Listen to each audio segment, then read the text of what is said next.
साफ साफ संदेश है और साफ साफ पता भी चल रहा है कि इसके लिए कौन 75 साल अपना बनाने वाले हैं सितंबर में। देश जानता है, देश क्या अब तो सारी दुनिया भी जानती है, क्योंकि प्रधानमंत्री जी सारी दुनिया में अभी होकर आए हैं, 5 राज्यों में, देशों में होकर आए हैं। तो मैं मानती हूं कि आरएसएस और भारतीय जनता पार्टी में जो आपस में जो चल रहा है, उनके जो स्टेटमेंट है उसे स्पष्ट दिखाई दे रहा है। और 75 साल का जो एज लिमिट था, वो खुद भारतीय जनता पार्टी ने जब सरकार बनाई थी 2014 में शुरुआत की थी, जहां पे जो 75 साल के ऊपर थे उन सबको मार्गदर्शक मंडली में डाल दिया था।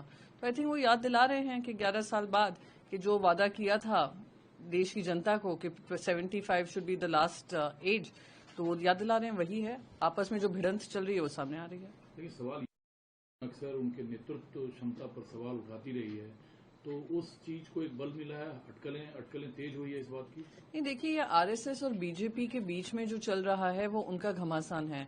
उससे क्या फॉल आउट होगा ये कोई किसी को पता नहीं है। पर जो 75 साल का जो नॉर्म था वो इन्हीं ने शुरुआत की थी, विपक्ष ने तो दी नहीं थी, इन्होंने ही शुरुआत की। फिर खुद ही कुछ लोगों को उसमें डाला था मार्गदर्शक मंडली में। फिर जब अपने पे आ रहा है तो कहीं ना कहीं भूल रहे हैं, तो वो आरएसएस ने याद दिलाया। पर मैं इसमें कुछ ज्यादा टिप्पणी नहीं करना चाहूंगी, क्योंकि ये आपस के दो परिवारों की लड़ाई है और परिवार की लड़ाई में हमें किसी तरीके की जो पंचायत होती है वो करने की जरूरत नहीं है।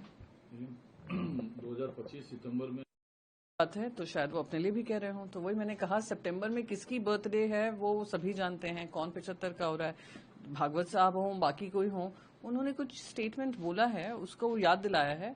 तो मैं नहीं मानती हूं, जैसे मैंने कहा कि हमें कोई पंचायत करना जरूरी है, वो आपस में ही लड़ भिड़ लें, निर्णय ले लें और देश की जनता को अवगत करें क्या निर्णय है।